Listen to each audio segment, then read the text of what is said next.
안녕하세요. 드라마를 곱하보는 잼잼 리뷰입니다. 썸네일을 보고 이 영상을 클릭하셨다면 디즈니 플러스 지배종 1, 2회를 보신 분들이겠죠. 비밀의 숲 이수연 작가가 한효주와 주지훈을 데려다가 디즈니 플러스에서 제작한 지배종은 인공 배양육이라는 다소 생소한 소재를 다루고 있는데요. 개인적으로 비밀의 숲 시즌 1을 너무 재미있게 봤는데 시즌 2는 아주 약간 실망을 했었거든요. 근데 지배종은 이수연 작가의 새로운 대표작이 될 것 같은 느낌이에요. 이후 엔딩에서는 BF의 배양액을 모함하고 해킹한 사건의 범인이 진짜 해킹단체 시티즌 X가 아니라 내부 직원일 수도 있다는 증거가 발견되며 윤자윤은 서희, 정혜등, 김신구, 홍세입, 온산을 용의선상에 두고 의심하게 되었습니다. 하지만 이수연 작가님 특징 다들 아시죠? 처음으로 용의선상에 오르는 사람들은 거의 다 범인이 아니에요. 물론 홍세입이 사고가 나기 전 연구소에서 짐을 정리해 나갔다는 게 의심스럽긴 하지만요. 그래서 이번 영상에서는 총 3가지를 짚어볼게요. 첫 번째, 윤자유가 생명의 위협을 받으면서까지 인공 배양육에 집착하는 이유. 두 번째, BF의 배양액이 정말 세균이 감염된 쓰레기인지. 세 번째, 파병부대 테러 사건의 진범과 BF를 노리고 있는 최종 빌런의 진짜 정체까지 하나씩 짚어보겠습니다. 그럼 바로 시작할게요. 배양육은 살아있는 동물의 줄기세포를 채취하고 배양하여 축산농가 없이 고기를 배양하는 세포공학 기술로 생산하는 살코기입니다. BF는 어떠한 파괴도 희생도 없는 세상을 만들겠다는 일념으로 배양육을 만들어 전 세계 시장을 장악한 최고의 글로벌 기업이죠.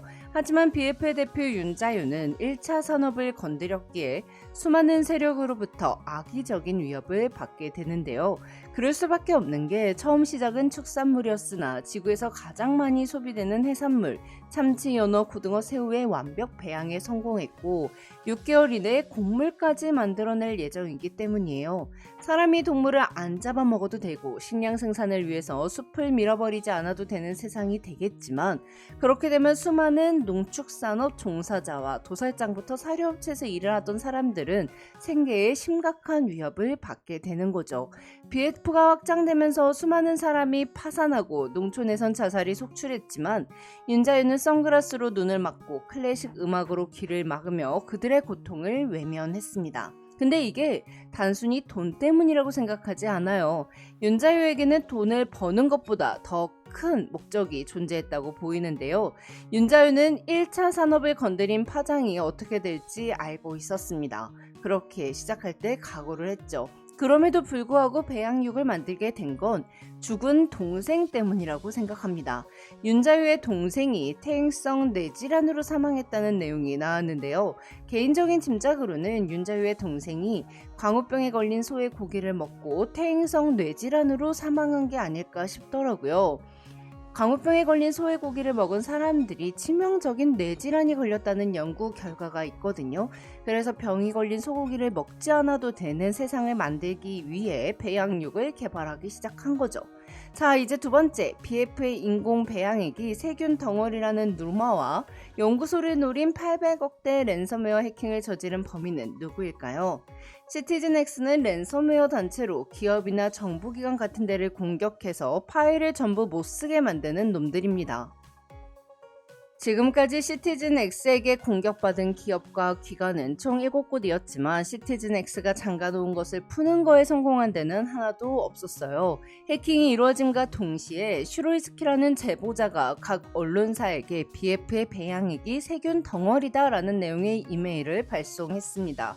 배양액은 세포가 자라도록 돕는 용액으로서 쉽게 말해 세포의 먹이인데 배양액이 영양분이 다량 함유된 용액이기 때문에 세포뿐 아니라 유해 병원군도 언제든지 자랄 수 있는 환경을 갖추고 있다. 따라서 배양액이 오염되면 배양육은 유해균이 득실거리는 고기 덩어리로 변하게 된다는 거였는데요. 그러니 BF의 배양액이 특별한 성역이 아닌 이상 BF의 배양육도 오염된 배양액을 먹고 자랄 수 있다는 내용이었어요. 즉 증거는 없고 의문을 제기한 제보 메일이었죠. BF의 연구소 컴퓨터를 해킹하고 제보 메일까지 보낸 건 같은 사람이었습니다.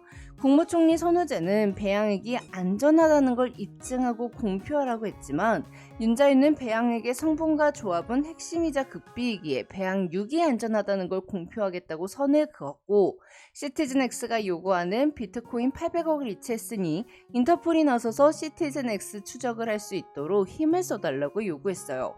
저 이 장면에서 선우재가 바로 의심스럽더라고요. 선우재에게 너무 유리한 상황으로 흘러가잖아요. 해킹 사건으로 인해 선우재는 1차 산업 종사자들을 위한 기금 800억을 유치했고 해커를 찾는다면 랜섬웨어 범죄 조직을 일망타진한 최초의 정치인이라는 명성을 얻게 됩니다. 추후 대선에 나간다고 했을 때 굉장히 유리한 조건이 되는 거죠.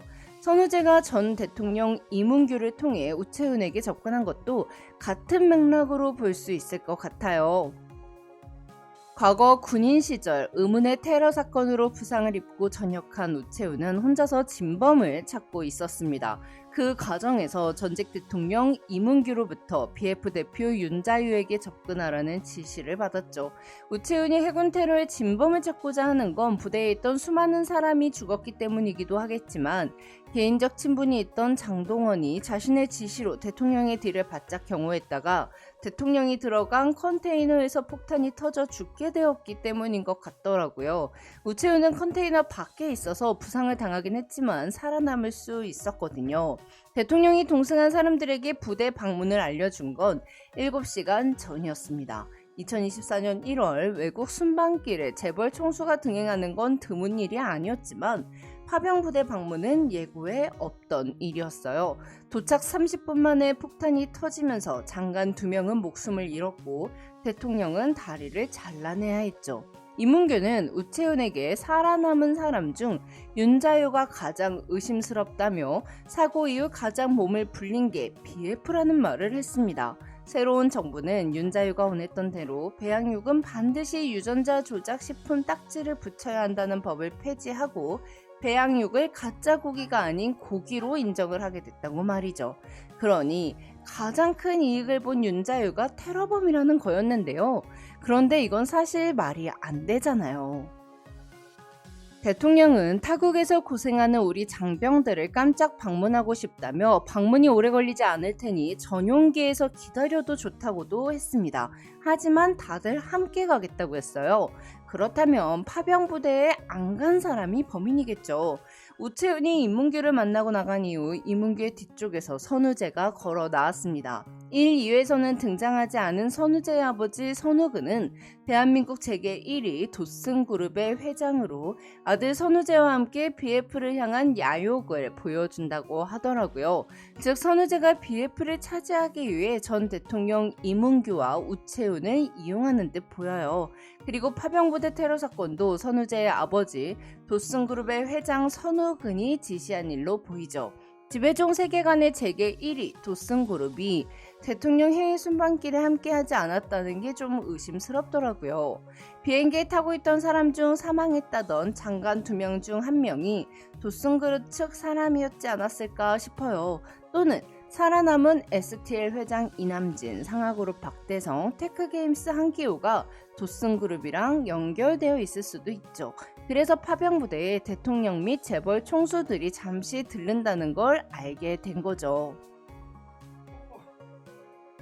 한편 전 대통령 이문규는 우채훈에게 윤자유한테 가서 신임을 얻고 신복이 되라고 했습니다. 그렇다는 건 시티즌X를 사칭해서 800억을 뜯어낸 건 윤자유가 우채훈을 신임하게 만들기 위해서인 것 같기도 해요. 우채훈은 2022년 9월 해군 정보사령단 기지에서 근무를 했고 시티즌X의 공격을 실제로 목격했습니다. 그렇기에 BF에게 보내진 경고문이 러시아 문장 기호가 사용되지 않았다는 점을 금방 눈치채고 윤자유에게 보고했죠. 이를 통해 윤자유는 내부 사람을 의심하기 시작했고 동시에 윤자유는 우채훈을 신임하게 될 겁니다. 그렇기에 최종 빌런으로 보이는 선우재는 윤자유가 우채훈을 믿게 하기 위해 일부러 시티즌X로 위장하여 랜섬웨어 공격을 의뢰한 게 아닐까 싶어요. 또한 한 축산업자가 윤자유의 차로 추락해 사망했을 때 얼굴에 상처가 있는 남자가 그 현장을 바라보고 있었습니다. 또한 이 남자는 죽은 축산업자의 봉안당에도 있었죠. 근데 이 남자의 얼굴 상처가 꼭 우채훈이 테러 당시 얼굴에 당했던 상처를 연상되게끔 하더라고요. 얼굴에 상처가 있는 남자도 파병부대 테러 당시 현장에 있었던 사람으로 전 대통령 이문규와 선우재의 명을 받고 축산업자를 자살로 위장하여 윤자유 차로 추락하게 만들었을 가능성이 높아 보입니다. 윤자유가 직접적으로 신변의 위협을 받는 일이 있어야 경호원을 뽑을 테니까요. 그럼 전 다음 리뷰로 돌아올게요. 지금까지 잼잼 리뷰였습니다. 감사합니다.